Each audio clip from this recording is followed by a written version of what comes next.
the mayor of Green Bay, Wisconsin, Mr. Eric Genrich. And Mr. Mayor, thanks for being with us today. How are you? Doing well. Thanks so much for having me, Todd.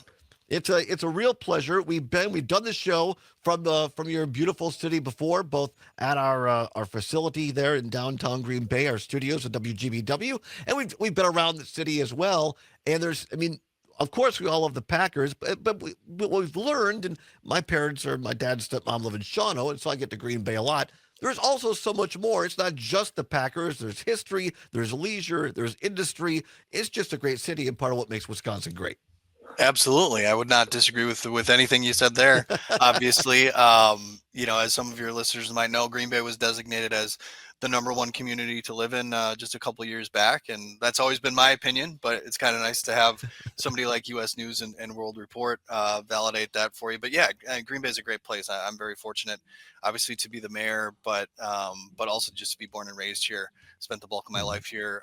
Went down to Madison to go to school and worked down there for a bit, but otherwise, have been in Green Bay, and yeah, we've got a lot to offer in addition to the Green Bay Packers. We've got one of the oldest municipally owned amusement parks in the country, Bay Beach. A Mhm. lot of folks are familiar. My joke is the happiest place on earth is not that swamp down in Florida. It's actually in Green Bay, Right? especially for a budget conscious family. I mean, you Mhm. can still put your kids on a ride for a quarter here in the city. So it's just an amazing place. We've got a roller coaster and a bunch of other rides as well, but a wildlife sanctuary, in close proximity to our Mhm. amusement park, and an amazing botanical garden on the west side. A really vibrant downtown. One of the largest farmers markets happens on Wednesday evenings here in Green Bay.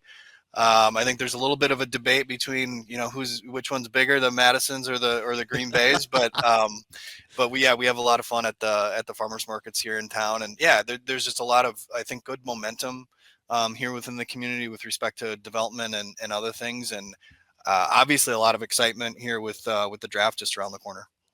There's so much to talk about in Green Bay, Mr. Mayor. Before we get into all those things, tell folks just a little bit about yourself for those people listening across the state of Wisconsin that might not have heard of you or your story. You said you grew up in Green Bay, went to school here in Madison, but anything else people should know, kind of your service to community, and then how you ended up being the mayor of Green Bay. Yeah, like I said, born and raised in Green Bay, went down to Madison to go to school, which is really where I developed an interest in politics. Worked for Senator Hansen for quite a while, so I think you and I, Todd, might have overlapped a little bit as Yeah, I as worked for Dale staffers. Schultz. Yeah, when you were Yes, with Senator Hanson. Yeah, yeah. So I great started guy, by the way. working. Mhm. Yeah, fantastic guy, and actually just talked to him yesterday. He's doing really well, but yeah, started working for Dave back in 2001, which is really where I kind of began the career in politics. So did that for a stretch, then moved back to our hometown. My wife, also from Green Bay, she's a school teacher here locally in Green Bay Public Schools. But she and I moved back. In that time, got a master's degree in library science, which is maybe the most unique thing about me. Being a librarian and a politician, you don't see that too often. But also worked for a congressman. Congressman Kagan was elected around here for a couple terms, and so worked for him. But I ran myself for state assembly back in 2012. So I've been in elective office essentially since then. Ran for mayor back in 2019, and so just yesterday I think celebrated the 6 year anniversary of being in this spot. Hey, congratulations! Yeah, That's thank you. these days people can stick around. That's something to celebrate. Right. Well, appreciate making time for our show. Lots to get to and talk about. I want to just bring folks aware, make people aware. We have Dan Schaefer from the Recombobulation area on this show frequently. Of course, he's our political editor here at Civic Media as well. But you have a guest column entitled "Where the Democratic Party Should Go from Here." People can read it by going to www.therecombobulationarea.news. I read through it. I was impressed. It's meaty. There's a lot there, but I think one of my big takeaways, Mr. Mayor, and you can talk about this however you want. As a former Republican who left the party in 2011, what I got out of it, one of the things that really impressed me, you seem to have a very pragmatic take on this, much the same as U.S. Senator Brian Schatz of Hawaii, who, I think he has one of the great quotes the last couple, 3 months. He said, Democrats just need to start talking like normal people. And I think you make an argument here for working people. And I don't think you can get elected being mayor of Green Bay on either side of the fence without just being normal, quote unquote, and standing up for working people. Yeah, I think that's well said. I mean, my original title for the piece was based on the bumper sticker that I reference here, which is, we the people are pissed. And I think, part of the issue and part of the failing among Democrats is an inability to channel that frustration and that indignation, and to really express to people that, we're not happy about things either, right? There's a lot of good reason to be upset, with how government has functioned or dysfunctioned. But there's a lot to be upset about with the way that, corporate America has behaved, and the frustrations associated with navigating any kind of bureaucracy, whether it be with your cable bill or whatever the situation is. I mean, there's a lot of reason for people to be upset with the status quo. And I think there's been, a real inability or unwillingness to express that. One of the things that I think Bill Clinton was famous for was kind of like feeling people's pain, right? Yeah, yeah. And I think we've got to be able to feel the fact that people are upset, and to your point, just respond really practically. And we've got a lot to work on within the city of Green Bay, the city government, constantly figuring out how we can improve services and speed things up, especially when we're talking about bringing big developments to town, whether they might be, in manufacturing or some other business or in the housing sector. So, plenty of stuff to work on here, but there's a ton to work on at the state and federal levels as well. And I think we haven't had enough people expressing the fact that, we want to get stuff done. We want to do better. And there's plenty to be upset about, but we're in this together to figure it out and improve people's lives.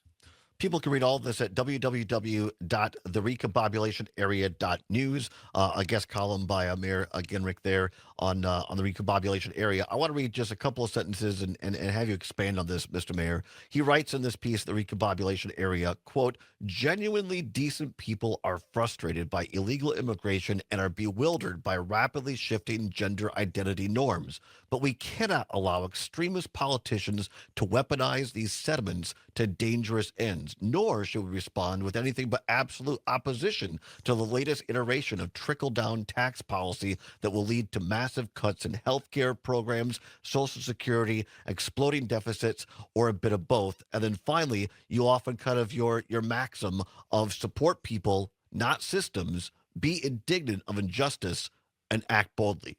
I don't know, but that sounds like a winner to me, Mr. Mayor. Well, thanks. Yeah, I appreciate that. I mean, to me, I think, on some of those topics, just to kind of go through them a little bit, And we got about a minute left, and we'll come back and finish up. But go ahead. Sure. Yeah. I mean, with illegal immigration, I think, generally speaking, especially in Green Bay, people want others to follow the rules and do good by themselves and their families and the community. There's frustration when people think that the system is being abused, especially when the economy is not working to their benefit. And so those social issues, are going to be issues that come up. But we can't allow them to be weaponized and allowed to kind of bait and switch and put through an agenda that's not in the interest of working people. Green Bay Mayor Eric Genrich.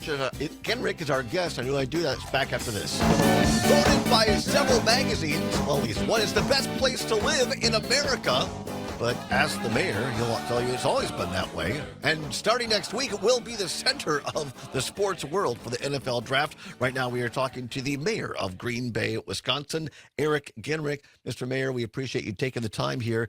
Talk about the draft in a minute, but we're up against the clock there, but I want to let you finish up talking about these comments here in your great column called Where the Democratic Party Should Go From Here. You can find it now for folks that want to check it out, and please do at www.therecombobulationarea.news. I just commented that it's refreshing to me as a former Republican who left the party in 2011, who now is just an independent, but to hear people from either side. But I think it's really refreshing to hear someone who identifies the Democratic Party to say, look, I mean, there are genuinely good people who might disagree with us when it comes to things like immigration or shifting gender identity norms, as you write. But we should have a line in the sand here of just saying, look, let's support people. These are your words, not systems. Be indignant of injustice and act boldly. Any more you want to say on that? Yeah, I mean, I think, a little bit later in the column, I kind of talk about, some of the things that have been directed towards education at the federal level. Obviously, taking a wrecking ball to the entirety of the department is a disastrous move Hmm. and a really radical step by the Trump administration. But I think it's a good question to pose to people. What value has the department offered to teachers or kids in the classrooms? Hmm. Pose that question to Wisconsin teachers or to Wisconsin kids, and I don't know that you're going to get a great answer necessarily, right? So there are real reforms I think that you could put in place to streamline things, to make sure that there's more money that's going to our classrooms to support our teachers, to support our kids. And I don't think, especially in recent years, as many Democrats as are necessary have been talking about how we actually move the ball forward on an issue like that, just to Hmm. pick one. And so I think, especially in this situation, and sometimes it's very called for just to simply oppose what's being proposed, what's coming out of Washington. But I think we got to take a beat to say, hey, do we really want to be the party of the status quo? Is that Hmm. really, what is called for? And something that is kind of in my political history, my political past, is I was one of the very few elected Democrats back in 2016 to support Bernie Sanders when he ran for president. One Hmm. of two state elected officials at that time before the primary to support him. And it was not to say that he was a perfect candidate, or Secretary Clinton was a terrible one, but to me it was really clear that Bernie Sanders was kind of skating towards where the puck was going to be, Hmm. right? That he was really channeling frustrations in a left populist way that could compete with somebody like Donald Trump and take So us in a much more positive direction.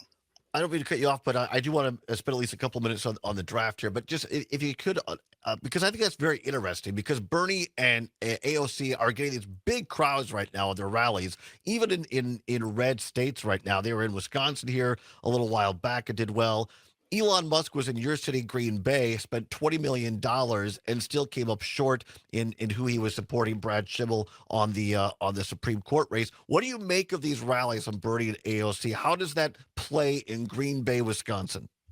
Yeah, I mean, I think it's really been pretty impressive to see the number of people that are turning out for these rallies, especially in places like Utah, and I think Montana just recently, Hmm. had a really sizable rally. I mean, this is the kind of thing that people are really hungry for, and it's not to say that that every single thing that's being offered by Sanders or AOC, is going to be agreed to by working class people in Green Bay or across the state of Wisconsin or many other places. But what they really have going for them, and what we have to channel, kind of irrespective of where you fall in the spectrum of democratic politics or independent politics, is this anti-system mentality.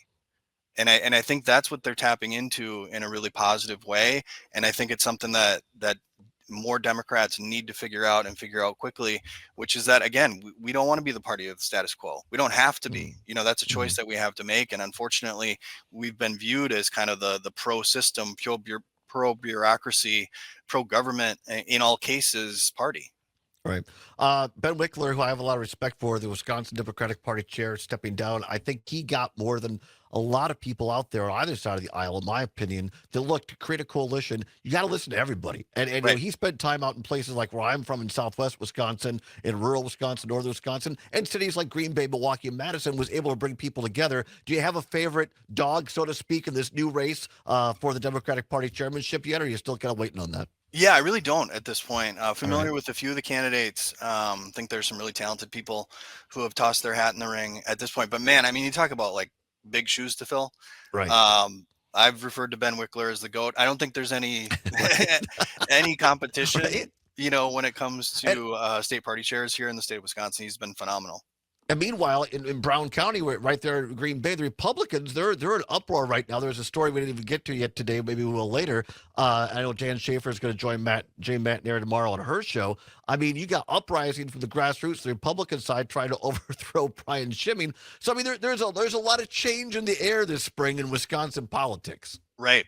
Yeah, undoubtedly. And I think, I don't know exactly where some of that that angst is coming from, but again, Wickler did a phenomenal job in mobilizing folks and raising a ton of money, Yeah. and supporting a good candidate in Susan Crawford, getting her over the top just a few weeks back. I've left us all about 90 seconds to 2 minutes to talk about the really bury the lead, of course. The draft. The Packers are hosting the draft. I mean, this is a huge economic boost. People have to be excited right now in Green Bay, Mr. Mayor. Oh yeah, we're thrilled about it, and the smallest NFL city, but the biggest heart, by I don't know how long. Our citizens are just so excited to welcome hundreds of thousands of guests to the city of Green Bay. Kind of natural ambassadors. We do this on every game day weekend in the fall, but obviously never had an event of this scale before here in the city. So yeah, we're thrilled about it. I mean, the economic impact is going to be substantial. As you said, 20 million roughly in the metro area. And then I think 96 million is the number that's being used statewide. And in addition to that, we're just going to have millions of eyeballs on the city of Green Bay during that stretch, and a real great opportunity for us to talk about the fact that that we have been, the number one city to live in, that we're a safe community, that we've got, really good healthcare options, good schools, a lot of great people around here. Well, I'm told now we're going to be at Stadium View next Friday for the stop on over. I know you'll be busy, but if you're welcome to stop on over, we'll talk to you then. We'll see you up in Green Bay for the draft, Mr. Mayor. Thank you so much. That'd be great. All right. Thanks, Mayor Eric Genrich with us. We appreciate him so very much. Stay tuned for State Senator Sarah Kieski next on the Allbaugh Show on Civic Media.